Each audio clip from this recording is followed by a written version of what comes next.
Praise the Lord. ஆண்டவரும் அருமை இரட்சகருமாகிய இயேசு கிறிஸ்துவின் நாமத்தில் நான் உங்களை வாழ்த்துகிறேன். மறுபடியுமாக கர்த்தருடைய பரிசுத்தமுள்ள சன்னிதானத்திலிருந்து கர்த்தருடைய பரிசுத்தமான வார்த்தைகள் மூலமாய் உங்களை சந்திப்பது மிகுந்த மகிழ்ச்சி.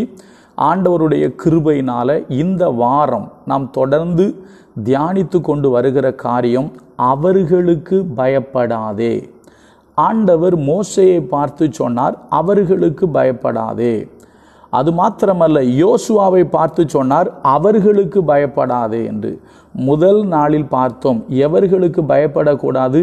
அந்நிய தேவர்களுக்கு பயப்படக்கூடாது. அந்நிய தேவர்களுக்கு பயப்படாதேயுங்கள் என்று கர்த்தர் சொன்னார். அதனால் அந்நிய தேவர்களுக்கு பயப்படாதீங்க.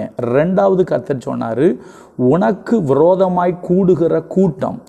ஏசாயாவில் போட்டிருக்கு, உனக்கு விரோதமாய் கூடுகிற கூட்டம் அது என்னாலே கூடுகிற கூட்டம் அல்ல, உனக்கு விரோதமானவர்கள் உன் பட்சத்தில் வருவார்கள் என்று வேதத்தில் வாசிக்கிறோம். அதனால் உங்களுக்கு விரோதமாக கூடுகிற கூட்டத்தை கண்டு பயந்து விடாதீர்கள். அப்படி ஒரு கூட்டம் கூடுமையானால் கர்த்தர் சொல்லுகிறார், அவர்களுக்கு பயப்படாத.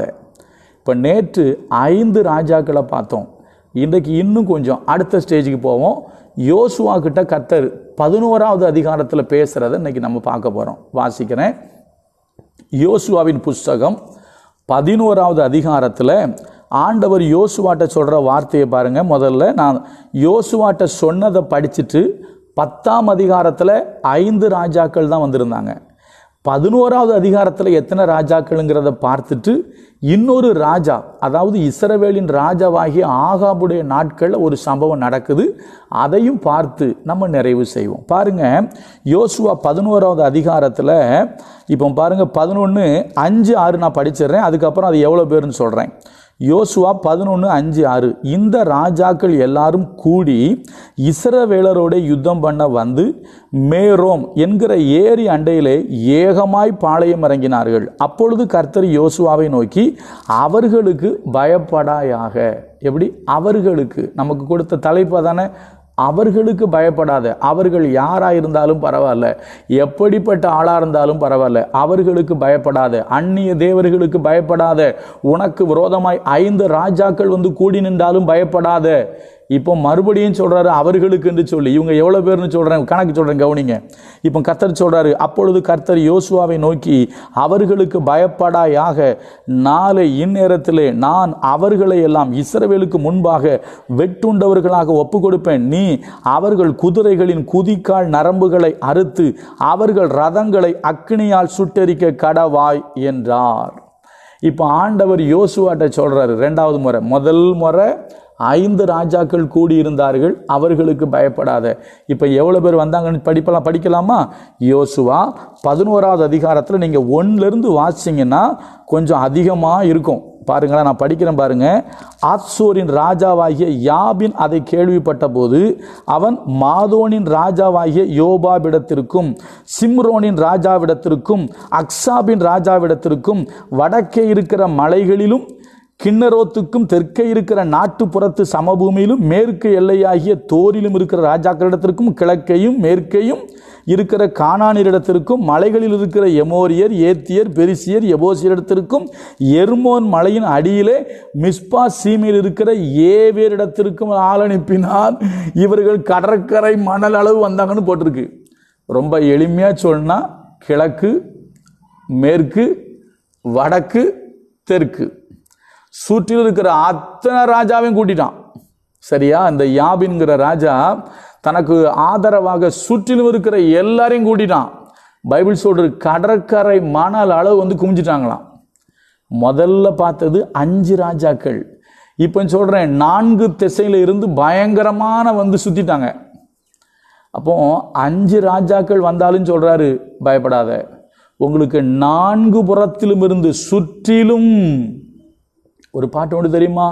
சுற்றிலும் சத்துரு சூழ்ந்திடினும் மோசமடையாய் நீ முற்றிலுமே. சுற்றிலும் சத்துரு சூழ்ந்திடினு மோசமடையாய் நீ முற்றிலுமே.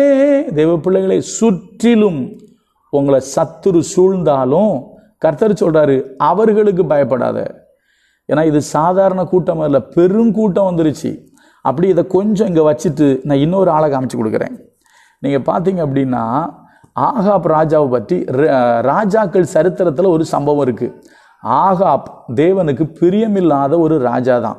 இப்போ நான் தான் உங்களுக்கு சொல்ல விரும்புகிறேன், இதை நீங்கள் புரிஞ்சுக்கிடுங்க. ஐயா, பிரியமில்லாமல் வாழ்ந்த ஒருவனுக்கே தேவன் மிகப்பெரிய ஒரு அற்புதத்தை செஞ்சிருக்காரு. என்ன தெரியுமா? இந்த ஆகாப் ராஜாவுக்கு விரோதமாக 32 ராஜாக்கள் வந்தார்கள். எப்படி இந்த யோசுவாவுக்கு விரோதமாக ஒரு பெருங்கூட்டம் வந்துச்சோ, கடற்கரை மணல் அளவு வந்தார்களோ, அதே போல ஆகாப் ராஜாவுக்கு விரோதமாக 32 ராஜாக்கள் வந்தாங்க. நான் கொஞ்சம் வாட்சிட்டு அப்புறம் ரெண்டையும் கம்பேர் பண்ணிடுவோம், ரெண்டையும் ஜாயின் பண்ணிடலாம், ரெண்டையும் ஜாயின் பண்ணிடுவோம். சரியா? பாருங்க, படித்து பார்க்கலாம்.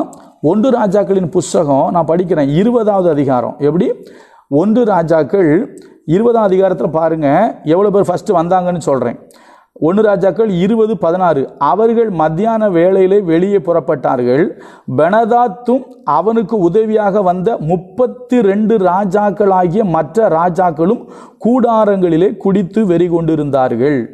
அப்போ ஆகாப் ராஜாவுக்கு விரோதமாக 32 ராஜாக்கள் வந்திருக்காங்க. அவங்களுடைய சேனை படை வந்திருக்கு. மேலே போட்டிருக்கு இஸ்ரவேல் ராஜா, அதாவது ஆகாப் ராஜாவோடு இருந்தவங்க எவ்வளோ தெரியுமா? நான் படிக்கிறேன் பாருங்க. அவன் மாகாணங்களுடைய அதிபதிகளின் சேவகரை லக்கம் பார்த்தான். 15ஆம் வசனம். அதாவது 1 ராஜாக்கள் 20:15. அவன் மாகாணங்களுடைய அதிபதிகளின் சேவகரை லக்கம் பார்த்தான். அவர்கள் 232 பேர். அவர்களுக்கு பின்பு இஸ்ரவேல் புத்திரராகிய சகல ஜனத்தின் லக்கமும் பார்த்து 7000 பேர் என்று கண்டான். மொத்தம் எவ்வளோ பேர் தெரியுமா?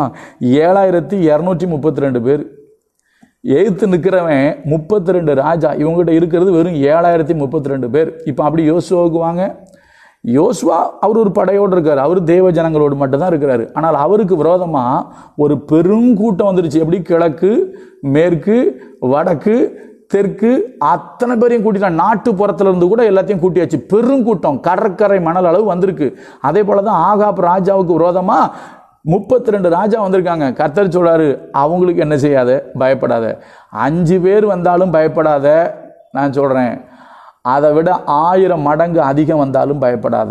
ஏன்னா மறுபடியும் சொல்கிறேன், தேவன், அதாவது எப்படி சொல்லலாம், அவர்களுக்கு ஒரு சேனை இருக்குது அப்படின்னா நம்முடைய தேவனிடத்திலும் சேனை உண்டு. பைபிள் சொல்லுது, அவர் சேனைகளின் கர்த்தர். சத்துருக்கு இன்னைக்கு சேனை இருக்கு, வான மண்டலங்களில் உள்ள பொல்லாத ஆவிகளின் சேனைகள் உண்டு. ஆனால் தேவன் நம்முடைய பட்சத்தில் நமக்கு சேனைகளின் கர்த்தராக இருக்கிறாரு. தாவீது சொல்றாரு, உம்மாலே ஒரு சேனைக்குள் நாம் பாய்வேங்கிறாரு. ஐயா, கர்த்தருடைய நாமத்தினால சேனைகளை கலங்கடிக்க முடியும். யாருடைய சேனைன்னா மனுஷ சேனை அல்ல, சத்துருவின் சேனைகளை கலங்கடிக்க உங்களால என்னால முடியும். அந்த கிருபையை தேவன் நமக்கு தந்திருக்கிறார். இன்றைக்கு நம்மோடு பேசுகிறார். ரொம்ப எளிமையாக சொல்கிறேங்க, யோசுவாவுக்கு விரோதமாக 4 திசைகளிலும் இருந்து கூட்டம் கூடி எதிர்க்கிறாங்க. சரியா? அதே போல் ஆகாப் ராஜாவுக்கு விரோதமாக 32 ராஜாக்கள் எதிர்க்கிறாங்க. இவங்கிட்ட இருக்கிறது எவ்வளவு? 7232 பேர் தான் இவங்ககிட்ட இருக்கிறாங்க. சரிங்களா? அதெல்லாம் அதில் நல்லா விளக்கலாம், நேரம் ஆயிரும். அழகான சப்ஜெக்ட். இந்த ஆகாப்பு முழுவதும் கர்த்தரை நம்பினவன் அல்ல, முழுவதும் கர்த்தருக்கு பிரியமாய் வாழ்ந்தவன் அல்ல. ஆனால் அப்படிப்பட்ட ஆகாப்பை கொண்டு கர்த்தர் 32 ராஜாக்களை ஓட ஓட விரட்டினார்னா, நீங்கள் ஆண்டவராகிய இயேசு கிறிஸ்துவை விசுவாசித்து அவரை சொந்த இரட்சகராக ஏற்றுக்கொண்டு, ஐயா ஆண்டவருக்கு உண்மையாக வாழணும்னு சொல்லி வாழ்ந்துட்டு இருக்கீங்க. இடையில எவ்வளவோ போராட்டங்கள் வருது, பிரச்சனைகள் வருது, எப்படி ஜெயிக்கிறதுன்னு தெரில, சத்துரு சுற்றி வந்திருக்கான், பயமாக இருக்குது. கர்த்தர் சொல்றாரு, அவர்களுக்கு பயப்படாத. ஏங்க, ஆகாப்புக்கே உதவி செஞ்சார்னா அவரை அண்டி கொண்டிருக்கிற உங்களுக்கு உதவி செய்ய மாட்டாரா? கொஞ்சம் யோசிச்சு பாருங்க. யோசுவாவுக்கு உதவி செய்த அதே கர்த்தர் நமக்கு உதவி செய்வார். ஐயா, எனக்கு 4 புறம் இருந்து நெருக்கடி. அன்னைக்கு வந்தது 5 ராஜாக்கள் நேருக்கு நேர் மோதனா. இப்போ அப்படி இல்லை, சுற்றி வர்றான். 4 பக்கமும் நெருக்கடி. இப்போ சில பேர் சொல்லுவீங்களா, பவுல் சொன்ன மாதிரி, நாங்கள் எப்பக்கமும் நெருக்கப்படுறோம். நீ எப்பக்கமும் நெருக்கப்பட்டாலும் கர்த்தர் சொல்றாரு, அவர்களுக்கு பயப்படாத. எப்படி யோசுவாவுக்கு முன்பாக அந்த சேனை விழுந்து நொறுங்கினதோ, ஆகாப்புக்கு முன்பதாக அவர்கள் முறியடிக்கப்பட்டார்களோ, அதே போல உங்களுக்கு எதிராக இருக்கிற நாலாபுரமும் உங்களை சுற்றி இருக்கிற காரியங்களிலிருந்து கர்த்தர் உங்களுக்கு ஒரு ஜெயத்தை தருவார்.